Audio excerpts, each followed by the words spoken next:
Imagine waking up one morning feeling hopeful, ready to live a good day.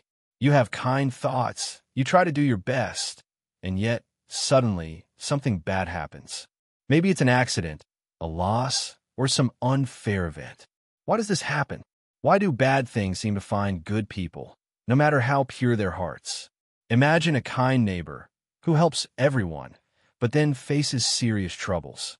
Imagine a loving mother who sacrifices for her family, yet suffers great sadness.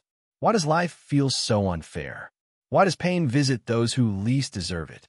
Imagine feeling betrayed by someone you trusted deeply, or facing illness when you have always cared for your health. These questions linger in many hearts. Is there a reason behind this suffering? Or is it just random chance? Why do good people face hardship, while some who act without care seem to sail through life untouched? Is life truly random? Or is there something deeper we're missing?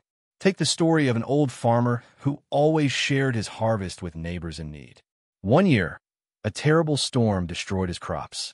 Yet, he never lost hope or kindness. How can someone like him face such hardship with grace?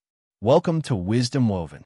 Here, we explore the deeper meaning behind life's mysteries.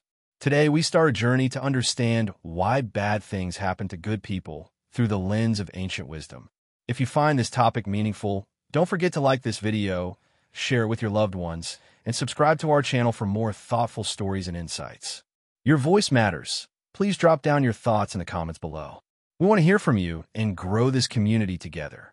Life's challenges are not always what they seem. In Buddhism, suffering is a path, not just pain. It teaches us about impermanence, cause and effect, and the power of inner peace. It invites us to see beyond the surface, to understand the hidden nature of our experiences.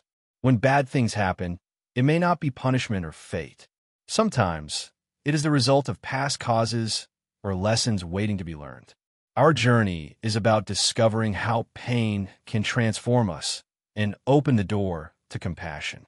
Goodness is not a guarantee for an easy life, but it is a seed for deeper wisdom and strength.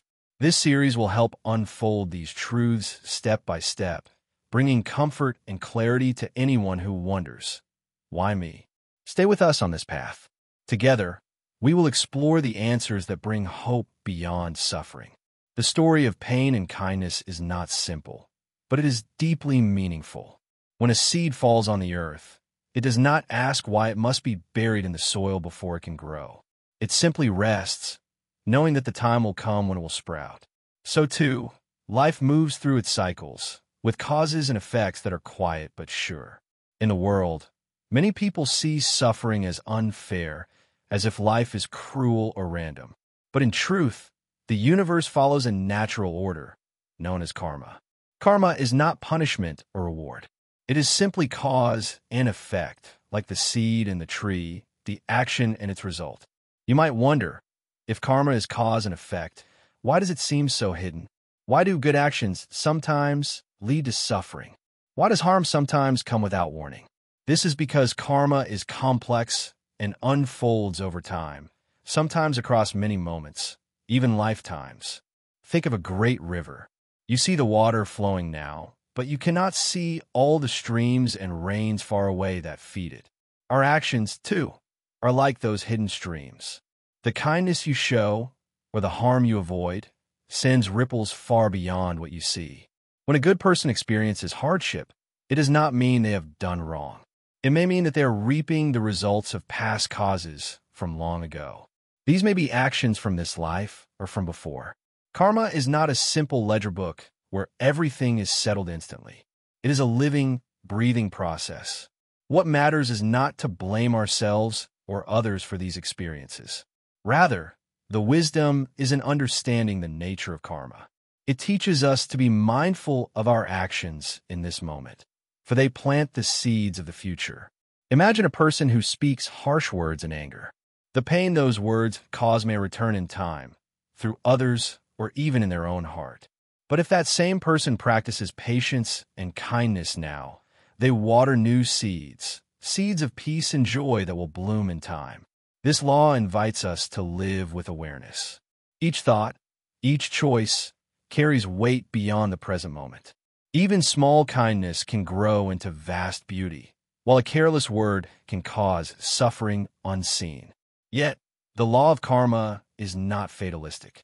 It does not mean that our fate is fixed and unchangeable. Like the river that can change course, we too have the power to transform our path through intention and effort. In Buddhism, karma is sometimes compared to a gardener's work. The gardener tends the soil, removes weeds, and plants seeds with care. The harvest depends on this effort. So too, in our lives, we tend the garden of our mind and actions. We can cultivate peace, compassion, and wisdom. It is important to remember that karma is not a system of blame. It does not say, "You suffer because you deserve it." Rather, it is a mirror showing the patterns we create. It encourages growth, not punishment. Sometimes, suffering is a teacher. It shows us where we are caught in harmful habits, where we cling too tightly, or where we fail to see the truth clearly. Through pain, we may awaken to greater understanding and kindness. The Buddha said that karma is like a wheel turning. Our actions spin this wheel, which carries us forward through life. But this wheel can be steered. Through mindfulness and right effort, we guide it toward happiness and freedom. Many people struggle with guilt or fear when they think about karma. But the true teaching is gentle and hopeful. It says, you can change. Every moment is new. Every breath is a chance to start again. When you look at your life through this lens, you begin to see how each experience, good or bad, is part of a greater whole. It is like a wave on the ocean, rising, falling, and flowing onward. There is no one to punish, no one to reward. The universe simply reflects the energy we send out. Like a mirror, it returns to us what we have created. This is the truth behind karma. In this understanding, we do not wait for justice from outside. We become the source of our healing and happiness. We plant good seeds today, knowing that the fruits will come in time. This awareness brings freedom. When you stop blaming fate or others, you find the power to act wisely now. You become the gardener of your own life. Even when bad things happen, you learn to face them with courage and calm. You see them as part of the flow, not as a personal attack or unfair curse. With patience and practice, this wisdom deepens. You come to realize that the heart of karma is kindness, kindness to yourself and to all beings. So, the next time you wonder why bad things happen to good people, remember, karma is not a judge but a guide. It calls us to live with care, compassion, and awareness. Every moment is a new seed. Every action, a chance to create something beautiful. Even in suffering, there's the potential for growth and awakening. The river flows on, and so do we.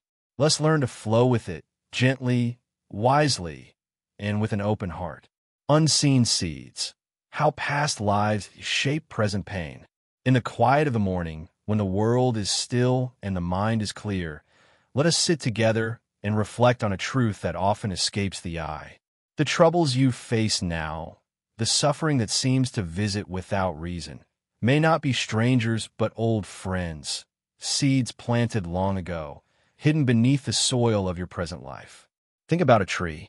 The fruit it bears today is not formed overnight.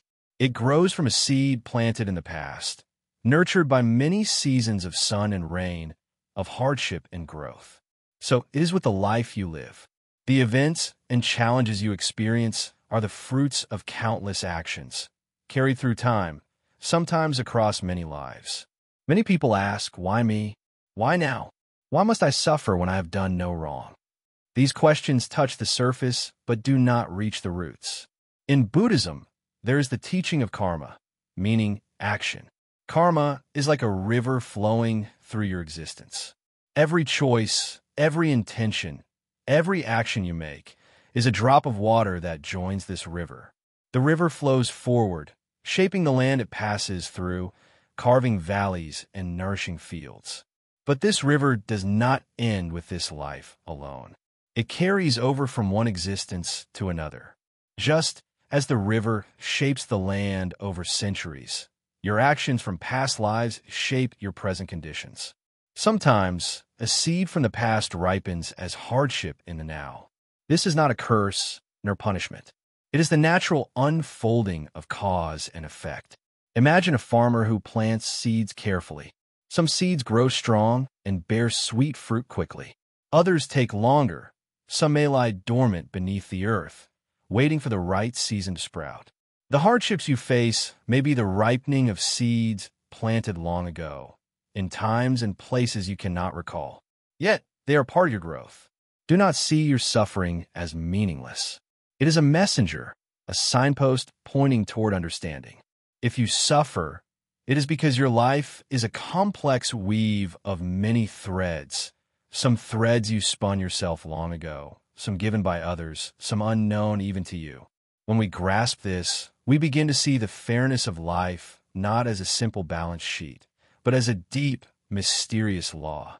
You are not alone in your pain. All beings carry unseen seeds from the past. Some seeds blossom into joy, others into challenge, but all teach.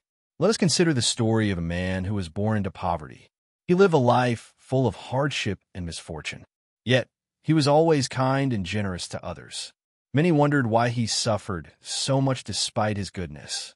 What they could not see was that this man, in a past life, had sown seeds through actions that created hardship. Perhaps he had ignored the needs of others or acted with selfishness.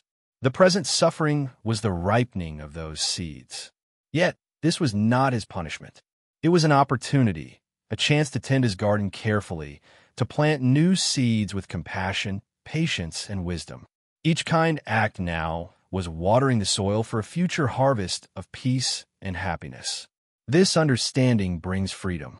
It frees you from bitterness and anger because you know suffering is not random or unfair.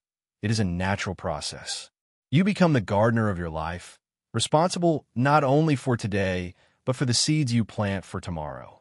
You may ask, how can I change these seeds? How can I stop the cycle of suffering? The answer lies in mindfulness and compassion. When you act with kindness and awareness now, you plant seeds that will grow into joy in the future, in this life or the next. Each moment is an opportunity to start anew. Just as the sun rises each day, illuminating the darkness, your actions can bring light to your path and to those around you. The present is your fertile ground. Understand this well. The past does not trap you. The future is not fixed. The river of karma flows, but you hold the power to steer your course with wisdom. You can cultivate peace in your heart, even amidst hardship. This is the essence of the Buddhist teaching. Suffering exists, but so does a path beyond it. By recognizing the seeds of your past, you can choose to plant new ones with intention and love. So, when bad things happen, remember, these are not meaningless blows of fate. They are ripening seeds asking you to learn, to grow, and to awaken. When you meet suffering with open eyes and a compassionate heart, you transform it into a teacher. Your life is a garden, complex and beautiful. Some flowers bloom now, some will bloom later. Tending this garden with care is the true practice. Do not despair over what you cannot see. Instead, focus on what you can do now. Each kind thought, each gentle action, each moment of patience waters the seeds of a better tomorrow. Life's mysteries are vast. We may never fully understand all the threads that weave our existence.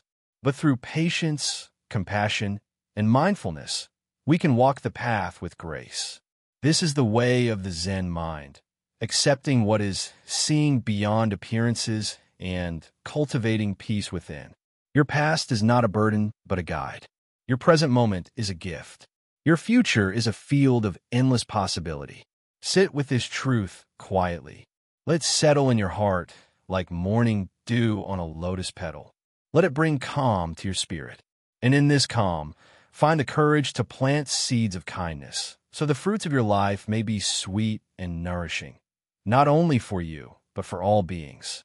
In the quiet moments of life, when the world seems to fall apart, something strange often happens inside the heart. It opens. It softens. It feels a deeper connection not just to our own pain, but to the pain of others. This is the awakening of compassion. Suffering is like a great teacher, though at first it may seem cruel. When good people face hardship, their natural kindness can grow stronger, like a flower blooming in a harsh winter. This is the paradox of life. In the darkest times, the heart often learns to shine its brightest. Imagine a calm lake. On a clear day, the surface is smooth and quiet. But when a stone is thrown into the water, ripples spread far and wide. In the same way, suffering disturbs our inner calm, and from that disturbance, compassion begins to ripple through our being. Buddhism teaches that compassion is not just a feeling, but a practice, a way of living. When the heart wakes from its usual sleep of self-centered thoughts, it begins to see that all beings are connected by the thread of suffering. This thread ties us all together. We often think suffering is something to avoid, something bad that should not happen to good people. But suffering can become a bridge. It connects one heart to another. It softens the boundaries between self and other. When someone suffers, their pain becomes visible to us in a way it never was before. We understand their loneliness, their fear, their grief, not because we have experienced exactly the same thing, but because suffering itself is a universal language. Through suffering, we can learn the true meaning of kindness. True kindness is not just about helping others when it is easy, but standing with them when the world feels heavy and dark. In this way, bad things are not meaningless. They invite us to awaken to something greater than ourselves. Compassion grows from the soil of hardship, watered by the tears of both giver and receiver. A Zen master once said, "The wound is the place where the light enters you." When bad things happen, they create a crack in the armor of the heart. Through this crack, compassion seeps in. It changes the way we see ourselves and others. Compassion is not weakness. It is a profound strength. It takes courage to feel deeply and to open your heart, even when you have been hurt. This courage is a quiet kind of bravery that does not seek glory, but only wishes to ease the suffering of others. When you face suffering, try to remember this. Your pain can be the beginning of your compassion. It can teach you to be gentle with yourself and to reach out gently to others. We live in a world full of change, full of uncertainty. No one escapes suffering. But when we allow suffering to awaken compassion, we find a source of peace that is stronger than any hardship. Imagine two people in the same storm. One becomes bitter and hard, closing the heart like a locked door. The other opens the heart like a blooming lotus, inviting kindness and understanding to grow even in the storm. Which path leads to true peace? The path of opening, of softening, of compassion. This awakening is not always sudden. It grows slowly, like a seed beneath the earth. Sometimes, it is hidden under layers of fear and pain. But when we practice patience and mindfulness, the seed begins to sprout. Mindfulness helps us see clearly the suffering inside and around us without being overwhelmed. It allows us to feel pain without being lost in it. And in that space, compassion finds its home. Compassion also means accepting our own suffering with kindness. Often, we are harsh on ourselves when we struggle. We forget that we, too, deserve love and care. The Buddha taught the importance of loving kindness, starting with ourselves. When we can be gentle to our own wounds, we learn how to be gentle to the wounds of others. Suffering awakens the heart, not only because it is painful, but because it reminds us of what truly matters. In times of hardship, superficial concerns fall away. What remains is the deep need for connection, understanding, and love. This is why suffering has a purpose. It strips away illusions and reveals the truth that all beings long to be free from pain and find happiness. When your heart is touched by suffering, do not close it. Let open wide like the sky. In that openness, compassion will grow naturally. This compassion is a gift. It is a light that shines not just on others, but back on you, healing and transforming your own heart. No one chooses suffering, but everyone can choose how to respond to it. The response of compassion is the path of the awakened heart. Remember, even the smallest act of kindness is powerful. A gentle word, a patient ear, a warm presence. These can all be born from the compassion awakened by suffering. As this compassion spreads, it creates a web of connection and healing. It softens the hardness of the world and brings light where there was darkness. So, when life feels chaotic and unfair, know that inside you, the seed of compassion is waiting to grow. It may feel fragile at first, but with care and attention, it will become strong. This strength does not come from avoiding pain, but from embracing it with an open heart. Compassion changes how we see suffering. It teaches us that bad things happening to good people is not a cruel mistake, but part of the journey that awakens the deepest parts of our humanity. It calls us to be present, to be kind, and to live fully, even when life is difficult. And in this way, suffering becomes a path, not just to understanding pain, but to understanding love. In life, when misfortune visits, it often feels like a harsh mirror held before us. The reflection we see is not always what we expect. Sometimes it reveals not just our troubles, but our hidden truths. This mirror, though uncomfortable, shows us parts of ourselves we might have forgotten or ignored. It is in these moments of hardship that life offers lessons wrapped in disguise. Think for a moment about the times when something went wrong. Perhaps you lost something valuable, faced disappointment, or felt betrayed by those you trusted. At first, it might have seemed like the world was against you. Your heart may have filled with anger or sadness. But beneath these feelings, if you look carefully, there is often a deeper message. The misfortune is not just punishment or bad luck. It is a teacher inviting you to awaken. When the mirror of misfortune is held up, it asks us to look honestly at ourselves. Are we holding onto expectations that no longer serve us? Are we clinging tightly to things that cause suffering? In the stillness beyond the pain, we find clarity. This is not always easy. It requires courage to face what we see without turning away. Many people try to avoid the reflection altogether. They seek distractions or blame others. But the mirror does not break. It patiently waits until we are ready to see. And when we do, something shifts inside. The pain begins to soften, and a quiet understanding arises. It is said in Zen that suffering can become the path to freedom. When we stop fighting what life shows us, we begin to learn. The mirror of misfortune reveals where our attachments lie, where our fears dwell, and where our compassion can grow. Each hardship becomes an opportunity to practice kindness toward ourselves and others. Consider the example of a tree in winter. Its branches are bare, and it appears lifeless. But beneath the surface, life is still flowing. The tree endures the cold, knowing that spring will come again. So too, can we endure difficult seasons in our lives, trusting that they hold meaning beyond what we see. This reflection also teaches patience. It asks us to slow down and accept that healing takes time. In our fast world, we often want quick answers or immediate relief. But growth is gentle and steady. Like the river carving stone over years, our suffering shapes us slowly into something stronger and wiser. There is another truth the mirror reveals: the interconnectedness of all things. Our misfortunes are not isolated events. They ripple through the web of life, touching others in ways we cannot always understand. When we suffer, we also learn empathy. Our pain connects us to the pain of others. This connection is the foundation of true compassion.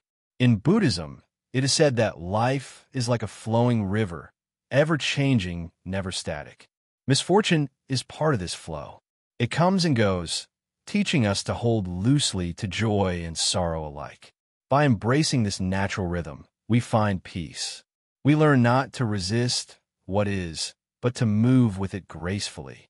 The mirror also asks us to see beyond ourselves. When faced with hardship, it is easy to become self-absorbed, caught in our own story. But suffering invites us to widen our view. It shows us how our actions and attitudes affect others, and how other struggles are part of the human journey we all share. In this space of shared humanity, healing begins. We realize that we are not alone. Our pain is not a sign of failure, but a reminder of our deep capacity to grow and love. The mirror of misfortune teaches us humility, that we are part of something greater than ourselves. This humility does not diminish us. Instead, it opens the heart. It softens the edges of our pride and fear. With humility, we become more open to learning and forgiving, both ourselves and those who cause us pain.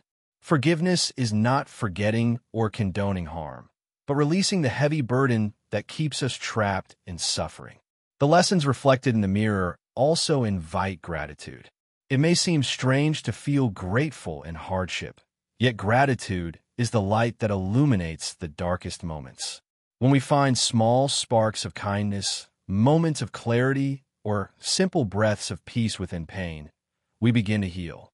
Gratitude shifts our focus from what is lost to what remains. It is important to remember that the mirror never judges. It simply reflects what is. Our role is not to fight the reflection or run from it, but to look with gentle eyes and an open heart. This practice brings wisdom. It teaches us that suffering is not our enemy, but a doorway to awakening. As we continue this journey, we come to understand that misfortune and happiness are not opposites, but part of the same whole. Like day and night, they alternate in endless dance. Neither lasts forever, and both are needed for balance. When we embrace this balance, life becomes richer. We learn to walk through storms with steady feet, knowing they will pass and reveal new light. The mirror, once feared, becomes a trusted guide. This way of seeing is the heart of Zen teaching. It calls us to live fully, awake to each moment, even when it brings pain. It invites us to meet life as it is, with courage, kindness, and clear vision. In the end, the mirror of misfortune reflects not just what is broken, but also what is whole. It shows the resilience of the human spirit, the power of compassion, and the possibility of transformation. May we all learn to look deeply into this mirror and find there the wisdom to grow beyond suffering, the strength to forgive, and the grace to love. Life often seems smooth on the outside, like a calm pond reflecting the sky. But beneath the surface, there are always cracks, small, hidden breaks that show the truth of our existence. When suffering comes, it is like a crack in that shell of comfort and illusion. This crack may feel painful, frightening, or unwanted. Yet, it is through these cracks that light enters. Imagine a beautiful pot made from clay. At first, it looks whole and perfect, but over time, tiny cracks appear. If the pot were to stay sealed and unbroken, it would only hold water but never reveal the fire inside. When the cracks deepen, the fire can be seen, shining from within. So it is with suffering. It breaks open the shell we build around ourselves and shows us a deeper reality. Many people fear suffering, try to avoid it at all costs. They cover it with distractions or push it away. But the Zen way teaches us to welcome these cracks. They are not enemies. They are teachers. When bad things happen, they open a door to awakening if only we are willing to step through. In our lives, we often cling to a false sense of safety. We believe that if everything stays as it is, we will be happy. But this is an illusion. Life flows, changes, and sometimes breaks our illusions. When suffering breaks our sense of security, it pushes us to see things clearly. A master once said, "The wound is the place where the light enters you." This means our pain is not just pain. It is a chance for growth. Through suffering, we begin to understand the nature of impermanence, that all things pass, that nothing lasts forever. This understanding brings wisdom. When we are broken by life's challenges, we often feel lost. But this lostness is a beginning, not an end. It is like a seed buried deep in the soil. From the dark earth, new life begins to sprout. Suffering plants the seed of awakening in the heart. If you think about a diamond, it is formed under pressure. Without that pressure, the diamond would never shine. Similarly, our spirit is refined and shines brightest after facing hardships. The pressure of suffering reveals our true strength. Suffering also teaches us about compassion. When we feel pain, we remember what it is to be human. We see the struggles of others more clearly. The cracks in our own heart open it wider to the pain of the world. This is why the kindest and strongest people often carry deep wounds. There is a story of a Zen monk who lost his home in a fire. At first, he was filled with sorrow and anger. But soon, he sat quietly and smiled. He said, "The fire burned what I loved, but it also burned away what I did not need." This story shows how suffering can clear the path for new understanding. Many times, when we face loss or failure, we ask, "Why me?" The Zen teaching asks us to look deeper. What is this moment showing me? Instead of fighting the pain, we learn to observe it gently, like watching clouds pass in the sky. This gentle attention softens the heart. Awakening through suffering means accepting life exactly as it is, with all its joys and sorrows. It means seeing the beauty in impermanence and finding peace in change. It means realizing that suffering is not punishment, but part of the flow of life. When the shell cracks, the old ways fall away. We stop holding tightly to who we think we are. We open to a larger truth, that we are connected to all beings, all moments, all life. This connection brings a deep peace that no suffering can take away. Zen teaches us that suffering is a doorway. We do not have to walk through it alone. With mindfulness, patience, and openness, we can move beyond pain to freedom. The cracks that once caused fear become paths to awakening. It is natural to want to avoid pain, but the true path is to face it with courage. When we do, we find that suffering does not destroy us. Instead, it shapes us like a sculptor shaping stone. The rough edges become smooth, and our spirit shines clear. Sometimes, the hardest moments become the greatest teachers. They strip away our false ideas about control and certainty. They invite us to rest in the present moment, where all things are possible. Here, in this moment, awakening waits quietly. When we see suffering this way, it changes everything. We no longer see ourselves as victims of fate, but as travelers on a path. Each challenge is a step forward, each pain a lesson in disguise. This view gives meaning to even the darkest times. You may have experienced times when loss or hardship shook your world. Yet, looking back, you might see how those times helped you grow, how they opened your heart. This is the secret of the cracks in the shell. They let the light of awakening shine through. The Zen master Dogen once said, "To study the Buddha way is to study the self. To study the self is to forget the self." When suffering cracks the shell of the ego, it invites us to let go of our small self and discover a greater self beyond pain and pleasure. This is not easy. The cracks are painful, but they're also beautiful. Like a cracked pot that lets the sun shine through. Our brokenness is what makes us whole. Through suffering, we awaken to the truth of who we really are. So, when bad things happen, remember the cracks. They are not signs of failure, but invitations to wake up. They lead us beyond sorrow, beyond fear, beyond separation, into a vast and peaceful awareness. This awakening is not distant or mysterious. It is here, now, in your breath, in your heart. The cracks in your life are the openings through which this awakening flows. The path of the Zen master is simple. Sit with your suffering. Feel it fully. Breathe into it with kindness. Allow it to teach you what it will. In this way, the cracks become gateways to freedom. Remember, no shell lasts forever. All must crack, break, and fade. But what lies beyond the shell is endless light and peace. Your suffering is a part of this timeless dance. Trust in the process. Embrace the cracks. Through them, you will find the awakening your soul has been seeking. The path of goodness is often misunderstood. Many believe that being good means expecting something in return, praise, reward, or protection from hardship. Yet, the deepest truth is quite the opposite. True goodness is born not from desire or expectation, but from pure intention. It flows naturally, like water in a clear stream, without needing to prove itself. Imagine a tree standing alone in a field. It gives shade to anyone who rests beneath it, offers fruit to those who seek nourishment and breathes life into the air around it. The tree does not ask for thanks. It does not demand recognition. It simply is. This is the way of true goodness. In life, the strongest people are often those who choose to be good without seeking reward. They walk their path quietly, enduring hardships, yet never losing their kindness. They give their time, their energy, and their love freely, not because they expect anything, but because that is who they are. This kind of goodness is rare because it requires great courage. It means standing firm in the face of adversity and continuing to act with compassion, even when the world seems cold.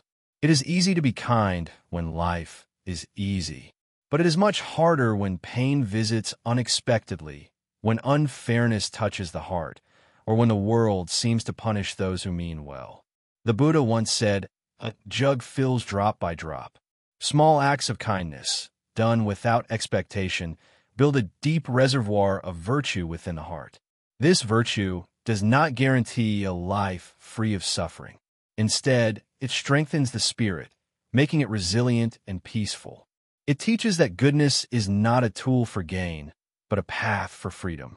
When a person acts with true goodness, they release themselves from the chains of selfish desire.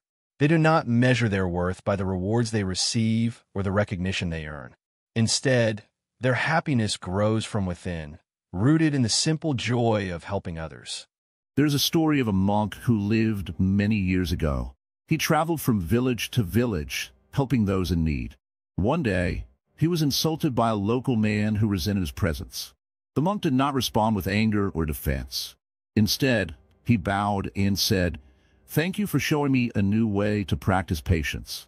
This is the essence of goodness without expectation. It is not weak or passive. It is strong and alive, transforming challenges into opportunities to grow. It is a way to touch the world gently without attachment to the outcome. In Buddhist teachings, this is closely tied to the idea of non-attachment. When we attach to results, to praise, success, or the avoidance of pain, we create suffering for ourselves. But when we act simply because it is right, we free ourselves from this cycle. True virtue arises when the heart is clear, like a still pond reflecting the sky. It does not grasp or push away. It accepts what comes and offers what it can. This acceptance is not resignation, but a deep understanding of the nature of life. The good person who acts without expectation does not ask, "What will I get?" but rather, "What can I give?" This shift in perspective changes everything. It opens the door to peace and contentment, even amid hardship. Many ask why bad things happen to good people. The answer is not found in punishment or fairness. It is found in the deeper flow of life, where every experience is a chance to practice kindness, patience, and wisdom. When goodness is practiced without desire, it becomes a light in the darkness. It helps others see the way, not through force or judgment, but through gentle example. It inspires others quietly, without boasting. This kind of goodness also softens the heart of the person who gives it. It brings freedom from bitterness and resentment. Even when suffering comes, the good person remains centered, grounded in compassion. In this way, goodness becomes a kind of strength that cannot be broken. It is not loud or proud, but steady and sure. It grows slowly, like the roots of a great tree reaching deep into the earth. The path of true virtue is not about perfection. It is about honest effort, about choosing kindness again and again, even when it is difficult. It is about letting go of the need to control outcomes and trusting that good actions have their own power. When the heart is free from expectation, joy flows naturally. This joy is not dependent on circumstance. It is not shaken by loss or failure. It is steady and deep, like a wellspring inside. As a Zen master once said, "The flower does not ask for applause, it simply blooms." So too does the person who lives in true goodness. They bloom quietly, offering beauty to the world without demand. In daily life, this means being kind without counting favors, giving without expecting thanks, and loving without holding back. It means facing hardship with an open heart and continuing to walk the path of compassion. Sometimes, This path feels lonely because the world often values success, fame, and power over quiet goodness. But the wise person knows that lasting peace comes not from external recognition, but from inner harmony. Goodness without expectation frees us from the endless cycle of wanting and disappointment. It teaches that true happiness comes from within, from living in alignment with our highest values. When we release the need for reward, we open ourselves to a deeper connection with life. We begin to see that all beings share the same desire for happiness and freedom from pain. This awareness brings humility. It softens judgment and opens the heart to empathy. It reminds us that we are all part of the same web, woven together by kindness and compassion. The practice of goodness without expectation is a lifelong journey. It requires patience, courage, and daily commitment. Yet, with each step, it brings more peace, more clarity, and more joy. In moments of struggle, remember the quiet tree that stands strong through every season. Remember the monk who smiled at insult and the flower that blooms without applause. These are the teachers of true goodness. They show us how to live with grace, strength, and kindness, not for reward, but because it is the way of the heart. As you walk your path, let go of the need for recognition. Offer your kindness freely, and watch how it transforms both your life and the lives of those around you. In this simple giving, without expectation, you find the true meaning of virtue. You find peace that no hardship can take away. The Bodhisattva's burden, why the kind often carry more. The Zen master looked at the silent faces before him. Some looked tired, others held back quiet pain. All carried questions they had held in their hearts for years. He spoke softly. You may wonder why those with gentle hearts seem to face the hardest tests. Why those who walk kindly are often met with storms. Let us sit with this question, not to escape it, but to understand it more deeply. In Buddhism, there's a word, bodhisattva. It means one who chooses to stay in this world of suffering, even after gaining deep wisdom, to help others. These are beings of great compassion, but they do not live in comfort. They live in service. They live in deep patience. The Bodhisattva path is not just for saints. It lives quietly in many people. You see it in the woman who cares for others, even when no one sees her pain. You see it in the father who works day and night to protect his family, asking nothing in return. You see in the neighbor who always shows up when someone is in need.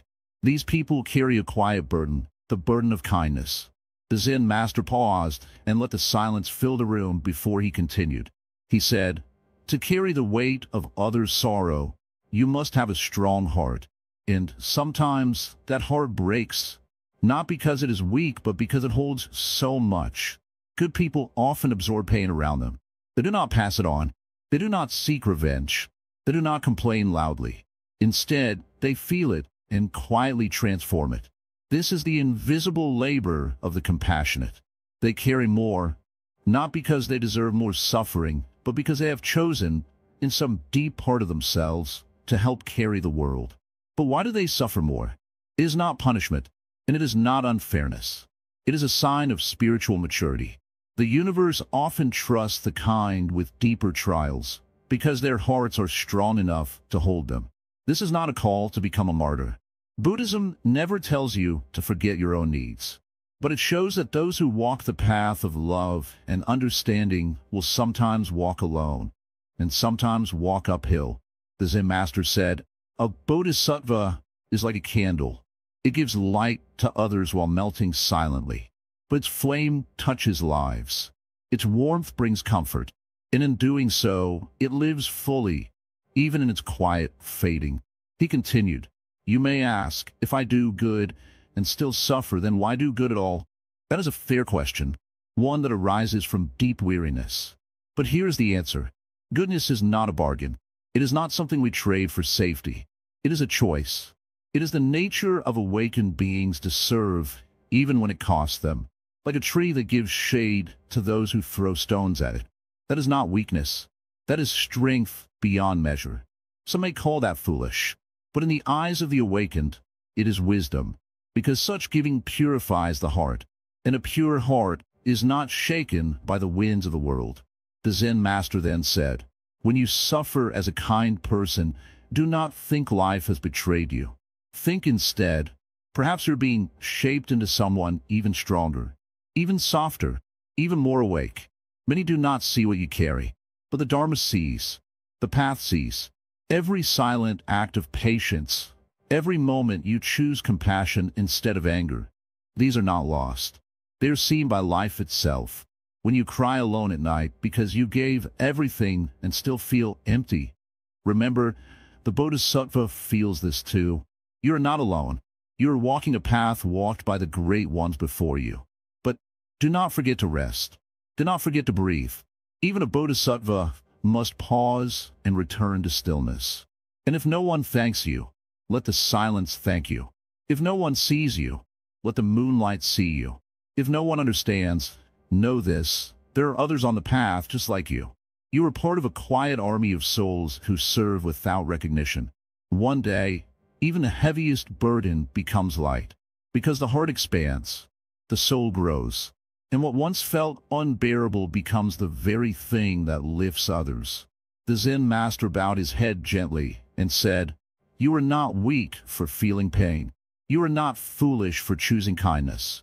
You are not wrong for caring. Your suffering does not mean you are lost. It means you are alive and deeply human." The room was silent, but something had shifted. The people there had not found every answer, but they had found something better, understanding. He smiled softly. "Let your kindness remain, even when the world does not return it. Let it bloom, even if no one waters it. This is the way of the Bodhisattva. This is the quiet strength of the good." And with that, he closed his eyes, as if to say, in silence, all truths are heard. In the quiet space of the present moment, the mind often searches for strength. It wants to hold on to something solid, something unshakable, especially when life seems filled with suffering. The Dharma, the teachings of the Buddha, offers a path that does not deny the difficulties of life, but shows how to endure them without bitterness or despair. This is the path of true strength. Imagine a tree standing through many storms. Its roots reach deep into the earth. When the winds blow fiercely, the tree bends but does not break. The Dharma teaches us to be like this tree, to develop roots of understanding and compassion, so that when hardship comes, we do not fall apart. Strength is not the absence of pain or struggle. It is the courage to face what is, with open eyes and an open heart. When we practice the Dharma, we learn to see suffering not as a punishment, but as part of the flow of life. We see it as a teacher, sometimes harsh, sometimes gentle, that invites us to awaken. The Buddha said suffering is universal. Everyone, no matter how good or bad, experiences pain. But it is our response to suffering that shapes our life. We can meet suffering with anger, denial, or despair, or we can meet it with mindfulness, patience, and understanding. In the quiet moments of meditation, when the mind settles, we see clearly how clinging to expectations causes much of our suffering. We want life to be fair. We want pain to disappear quickly. But the Dharma shows us the impermanence of all things. When we accept change and uncertainty, we find freedom. True strength arises when we stop resisting reality. It is not about forcing the pain away, but allowing its space to be. In that space, we discover something precious, the power of presence. Being fully present with our suffering is a courageous act, a way to transform pain into wisdom. The Dharma also teaches compassion, not just for others, but for ourselves. Often, we are harsh critics of our own suffering, judging ourselves for feeling pain or weakness. But the Buddha's way invites us to treat ourselves with the same kindness we offer to a friend in trouble. When we nurture this compassion, it becomes a shield against bitterness. It softens the heart and opens us to deeper connections with others. In helping ourselves heal, we become a source of strength for those around us. There's a beautiful teaching in Buddhism called equanimity. It is the balance of mind that stays steady through pleasure and pain, gain and loss. This balance is not cold attachment, but a warm acceptance of life as it is. Developing equanimity takes practice, but it brings peace. When a person cultivates equanimity, they do not lose their humanity. They remain tender and alive, yet they're not tossed like a leaf in the wind. This steadiness is a sign of true strength, one that does not depend on external conditions. Consider the example of the Bodhisattva, a being who chooses to stay in the world to help others, even while facing great challenges. The Bodhisattva's strength is not physical might, but spiritual resilience. It is the strength to face suffering with a heart open wide, willing to embrace the world's pain to bring healing. In our own lives, we can learn from this example. We may not carry the weight of the world, but each of us faces our own storms. The Dharma encourages us to build resilience, not by closing off, but by opening our hearts in wisdom and love. Endurance without bitterness is a gift we give ourselves and those around us. When we let go of anger and resentment, we free ourselves from chains that bind the spirit. This freedom is the root of lasting strength. The practice of mindfulness is a key to this freedom. By observing our thoughts and emotions without judgment, we create space to respond wisely rather than react impulsively. This is how strength grows quietly day by day. When difficult feelings arise, fear, sadness, frustration, mindfulness invites us to meet them with curiosity. What is this feeling? Where does it come from? By turning towards our experience instead of away, we learn its nature and find release. There's a saying in Zen, fall down 7 times, stand up 8. This simple phrase captures the spirit of resilience. Life will bring setbacks, but the strength of the awakened mind is to rise again with fresh eyes and a gentle heart. Strength also means knowing when to rest. The Dharma reminds us that rest and self-care are not signs of weakness, but of wisdom. When the body and mind are weary, allowing time to heal restores our capacity to endure. The Buddha taught the middle way, a path between extremes. In practicing this path, we avoid harshness toward ourselves and others. This balance creates a strong foundation for patience and kindness, which sustain us through suffering. When we understand the interconnectedness of all beings, our own pain becomes part of a larger web of life. This awareness dissolves the isolation that often accompanies suffering. In knowing we are not alone, strength deepens. The Dharma encourages us to see suffering as a teacher that helps awaken compassion and wisdom. Through our struggles, we can grow into fuller, more caring human beings. This does not mean we seek out suffering or accept injustice passively. Rather, it means we face difficulties with courage and clear sight, learning what they have to teach and responding with love. In this way, strength is not about control or domination. It is about harmony with ourselves, with others, and with the natural flow of life. The path of Dharma is a daily practice. It is found in small acts, a deep breath, a kind word, a moment of silence. These simple moments build a reservoir of strength that carries us through the hardest times. As we walk this path, we begin to see that true strength is quiet and steady. It is not loud or boastful. It is humble, patient, and enduring. In moments of great difficulty, the teachings of the Buddha offer a refuge, a place where the heart can rest and find peace. This refuge is always available within us. Strength through Dharma is a strength of the spirit. It helps us face life's storms with courage, transform suffering into wisdom, and hold space for compassion, for ourselves and all beings. When the mind is clear and the heart is open, no hardship can break the deep calm that arises from understanding and acceptance. This is the strength of the awakened one. It is a strength that shines gently, lighting the path through the darkness. The journey is not easy, but it is the most meaningful strength we can cultivate, the strength to live fully with kindness and courage in every moment. Transcending the question, from why me to what now, What do we ask? Why me? When trouble knocks, many hearts cry out these words. It is a question born from pain, confusion, and a longing for fairness. Yet, the very act of asking, why me, keeps us trapped in a circle of suffering. It binds our minds to the past and to what we cannot change. In Zen, we learn that clinging to such questions is like holding onto a thorn. It only causes more pain.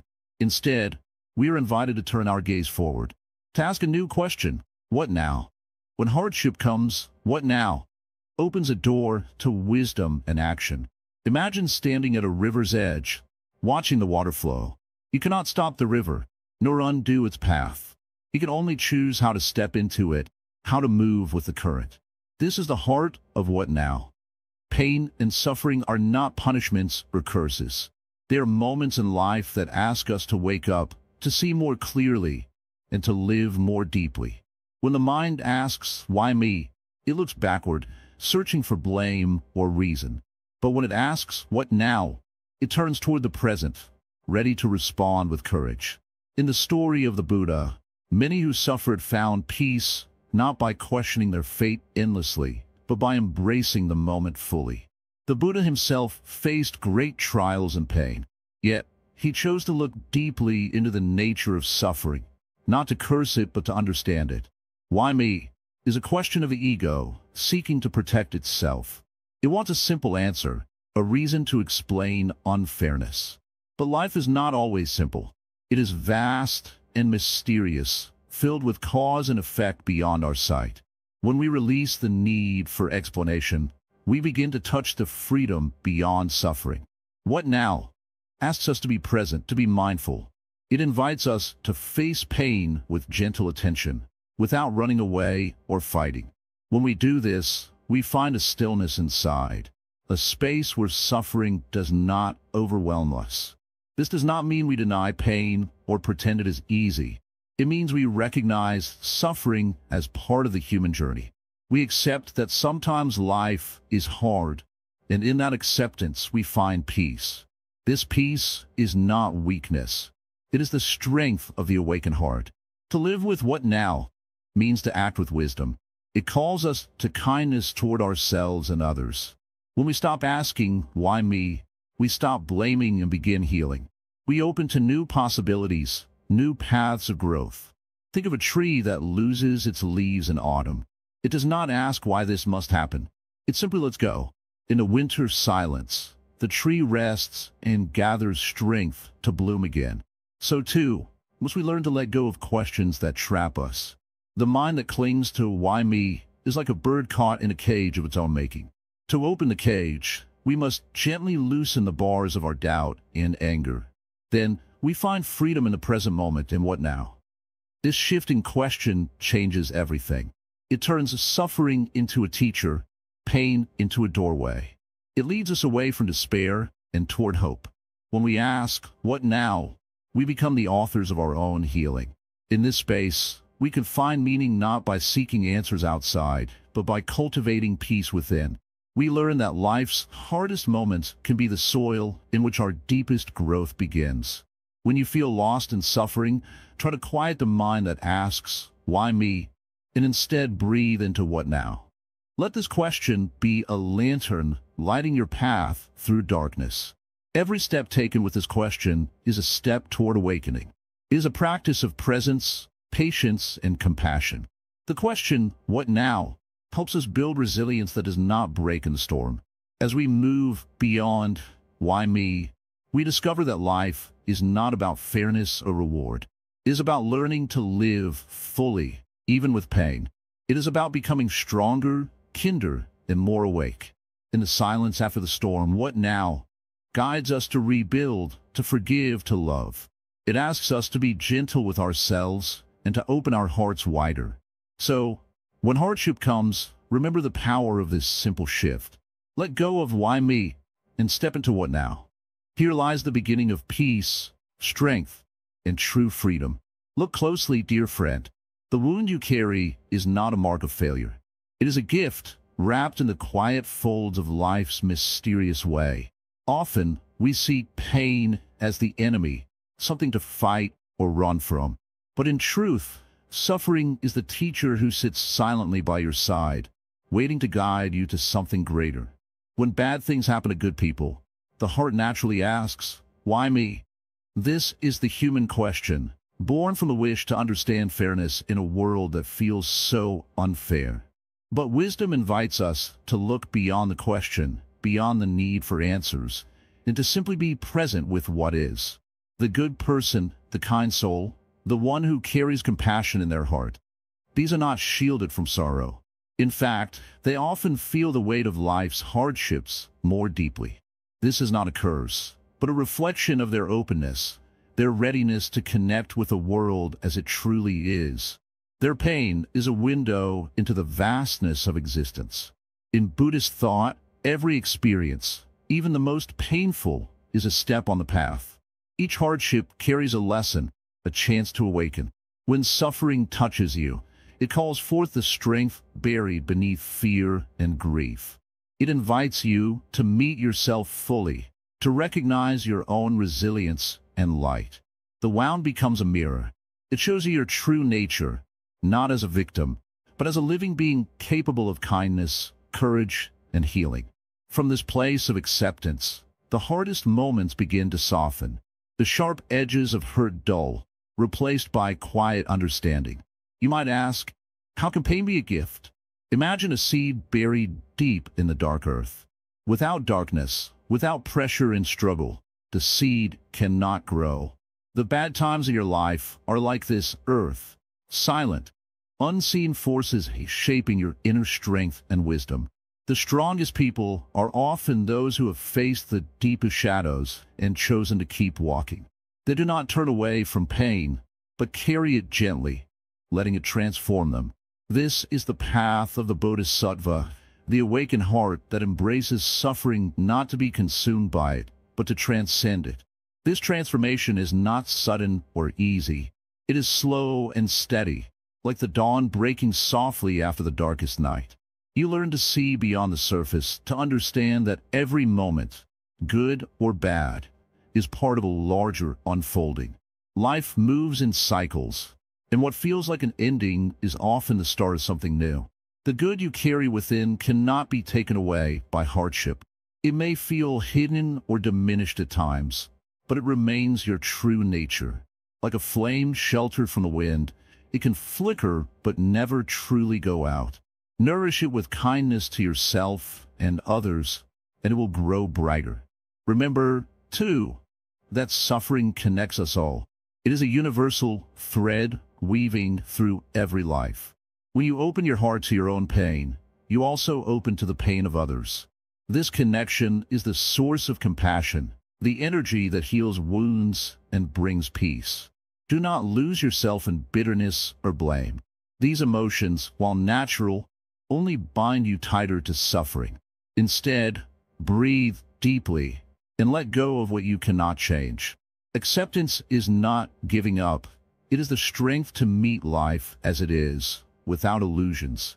The Buddha taught that suffering arises from attachment, our desire for things to be different than they are. When we hold tightly to how life should be, we suffer more deeply. But when we learn to flow with the river of life, even turbulent currents can carry us forward. In this way, bad things happening to good people is not a punishment, nor a cosmic mistake.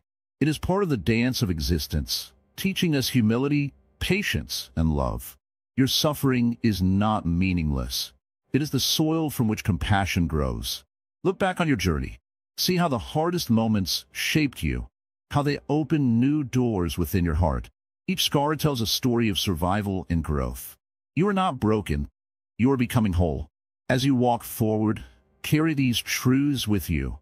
Pain is inevitable, but suffering is optional. Goodness is not a shield, but a light guiding you through darkness. And within you lies a wellspring of peace that no hardship can touch. Thank you for joining this journey with Wisdom Woven. If these words have touched your heart, please like this video, share it with those who need it, and subscribe to our channel. Your thoughts and experiences matter deeply. Please drop them in the comments below. Together, we create a space where healing and wisdom grow. May you find strength in your wounds and peace in your heart. May the good in you shine brighter each day, even in the face of life's storms. This is not the end, but the beginning of a new understanding. Walk gently, friend. You are never alone. Sit down for a moment, dear one. Place your burdens beside you. Let them rest. For now, you do not need to carry them alone. Breathe slowly. Feel the weight lift just a little. We are not here to fix the world. We are here to understand it, and perhaps to understand ourselves in it. You have traveled far, haven't you? Not always in distance, but in the silent terrain of your heart. You faced disappointments, betrayals, moments that nearly broke you. And still, here you are, searching, listening, opening your heart to wisdom. So many people ask, why do I suffer when I try so hard to be good? They believe goodness should protect them, that kindness should return to them in the form of ease and reward. It is not wrong to think this way. It is simply incomplete. You see, life is not a straight road where each good deed builds a wall against sorrow. It is more like the ocean, vast, moving, sometimes calm, sometimes wild. Even the best swimmers get caught in storms. The wise ones do not try to stop the waves. They learn to float, to breathe, to stay calm as the water rises. When you are good, truly good, you do not escape pain. You become more open to it. Not because you are weak, but because you feel more. Your heart does not shut out the world. It lets it in. And yes, this can hurt deeply, but it also brings beauty, connection, and truth. Many think that suffering is punishment, but Buddhism teaches that it is often the result of causes beyond our sight. Seeds planted in past seasons, this life or another, grow in the present moment. Some bloom as blessings, others bloom as trials. We may not remember planting them, but they bloom all the same. A Zen master once said, "The obstacle is the path." What does that mean? It means the hardship in front of you is not blocking your journey. It is your journey. The pain is not a mistake. It is your teacher showing you what remains to be understood, what needs to be released, and what part of you still clings to control. You do not need to agree with your suffering. You do not need to welcome it with open arms. But can you sit with it? Can you hold it like a crying child, tenderly, without judgment? This is where real healing begins. Not in pushing pain away, but in meeting it with compassion. There is no shame in feeling broken. Even the most beautiful things break. Seashells, glass, hearts. But brokenness is not the end. In Japan, they repair broken pottery with gold, making the cracks part of the beauty. They do not hide the damage. They honor it.